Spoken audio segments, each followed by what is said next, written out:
விசாரிக்காமல் திருமணம் செய்ததால் நேர்ந்த விபரீதம், பெண் கருப்பாக இருப்பதாக அடிக்கடி சுட்டிக்காட்டிய பரிதாபம், மாமியாரின் கொடுமையால் மர்மமான முறையில் இறந்த மருமகள். சென்னை திருவொற்றியூர் காலடிப்பேட்டையை சேர்ந்தவர்தான் கோபால். இவருக்கு கோமலா, குமுதா என்ற 2 மகள்கள் உள்ளனர்.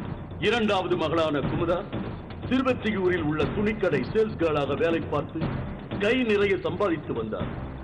தந்தையான கோபால் மாதவரம் பால் பண்ணையில் எலக்ட்ரிஷியனாக வேலை செய்து வருகிறார்.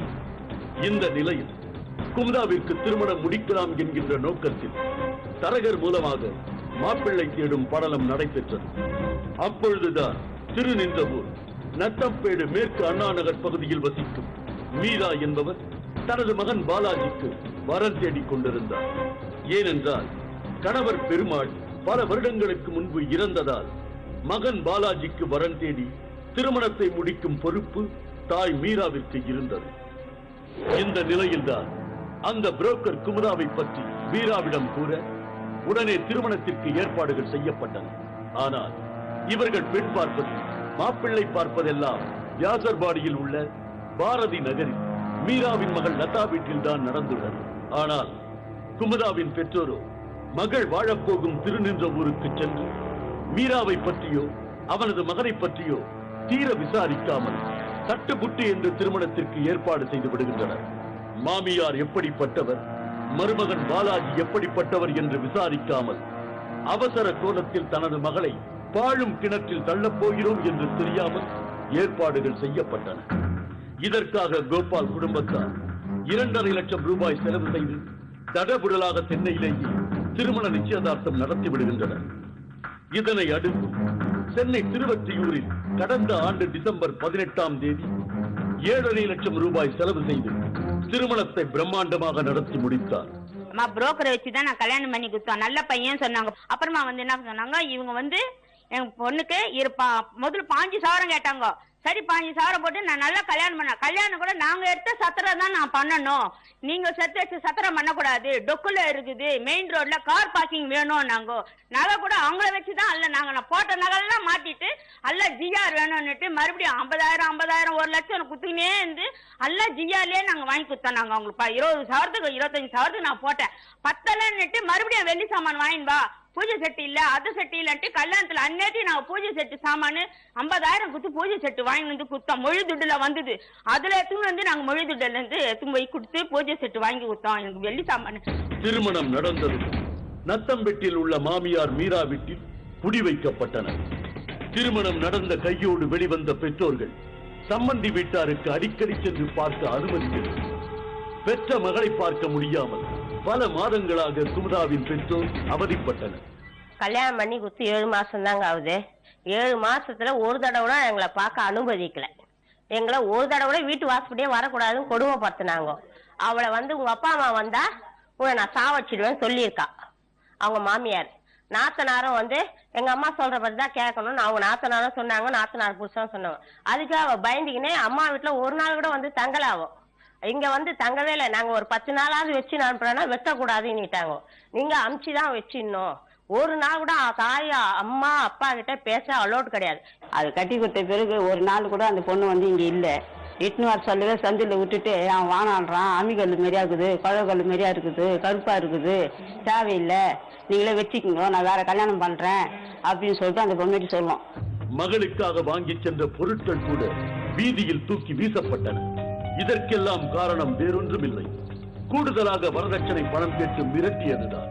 எதற்கான குடங்க எல்லாம் சரியில்லை, பாத்திரம் சரியில்லை, 1.5 லட்சம் எனக்கு வரும் சாமானு. என்ன சாமான் குத்த நீ மறுபடியும் வெள்ளி ஒன்னொன்னா வாங்கிட்டு குத்தும் பொண்ணு. மாமியார் மீரா பணத்துக்காக ஆசைப்பட்டு வசதியான பெண்ணாக இருந்த குமுதாவை தன் மகன் பாலாஜிக்கு திருமணம் செய்து வைத்துள்ளார் என்பது தெரிய வந்தது. பெட்டி பாம்பாக அடங்கி போகும் மகன் பாலாஜி சென்னை அண்ணா சாலையில் உள்ள ஒரு ஷாப்பிங் காம்ப்ளெக்ஸில் வேலைக்கு சென்று விடுவது வழக்கம். இந்த சூழ்நிலையில் தான் குமுதாவிற்கு பலவாறு டார்ச்சர் வந்தது. ஆம், மருமகள் குமுதா சற்று சுறுசுறுப்பாக இருப்பதால் அடிக்கடி குத்திக்காட்டி கேலி கிண்டல் பேசி மனதை நோகடித்தே வந்துள்ளார் மாமியார் மீரா. அதோடு அடிக்கடி வரதட்சணை பணம் கேட்டு குமுதாவை பலவாறு மிரட்டி பெற்றோரிடம் பணம் வாங்கி வருமாறு பயங்கரமாக டார்ச்சர் கொடுத்துள்ளார். ஒரு பெத்த பொண்ண ஒரு அப்பா அம்மா பார்க்க கூடாதுன்னா என்ன சட்டம் அது சொல்லுங்க? தாய் தாப்பன் எத்தனை லட்சம் செலவு பண்ணி நாங்க கட்டி கொடுத்தோம். 25 வருஷமா நாங்க வளர்த்த பொண்ணு ஒரு அடி அடிச்சது இல்லைங்க. அந்த பொண்ணு அவ்வளவு கொடுமை பண்ணி அடிச்சிருக்காங்க. அப்ப எங்களுக்கு எப்படி வயிறு எரியும்? இந்த நிலையில் கடந்த ஜூன் மாதம் 9ஆம் தேதி நள்ளிரவு 1:30 மணி அளவில் குமுதா ஆபத்தான நிலையில் மருத்துவமனையில் அனுமதிக்கப்பட்டிருப்பதாக கூறி பாலாஜி வீட்டுக்கு அருகில் உள்ள ஒருவர் குமுதாவின் பெற்றோருக்கு போன் செய்துள்ளார்.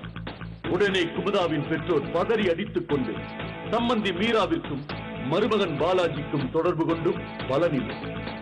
இந்நிலையில் அவசரமாக திருவெற்றியூர் சென்ற குமுதாவின் பெற்றோர் மகள் சிகிச்சைக்காக அனுமதிக்கப்பட்ட மருத்துவமனையை நாடினர். அதற்குள் குமுதா மிகவும் சீரியஸாக இருந்ததால் சென்னை கீழ்ப்பாக்கம் மருத்துவமனைக்கு அனுப்பியுள்ளதாக தெரிவித்தனர். இதனை அடுத்து அன்று அதிகாலை 4 மணி அளவில் குமுதாவின் பெற்றோர் அவசர சிகிச்சை பிரிவில் அனுமதிக்கப்பட்டிருந்த மகளை பார்த்து பதறி போயினர். ஆம், குமுதாவின் வாயிலும் மூக்கிலும் ரத்தம் கொட்டிக் கொண்டிருந்தது. நீண்ட நேரமாக சிகிச்சை அளித்து குமுதா பரிதாபமாக இறந்து போனார். இது வாங்கிவா அது வாங்கிவா இது வாங்கிவா கழுத்தை வேற நெருக்கிட்டாங்க. அந்த பொண்ணை கொலையே பண்ணிட்டாங்க. கழுத்தை நெருக்கிட்டு வாய மூடிட்டாங்க. மூடிட்டு அப்புறமா என்ன பண்ணாங்க? அதோட எங்க செத்து போயிட்டா நியூஸ் வருது. எங்களுக்கு எந்த நியூஸ் எங்களுக்கு வரல.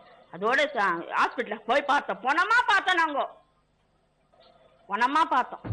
உடனே குமுதாவின் பெற்றோர் திருநின்றவூர் போலீசாரிடம் மகளின் மர்ம சாவு குறித்து விசாரித்து நடவடிக்கை மேற்கொள்ளுமாறு புகார் மனு கொடுத்தனர்.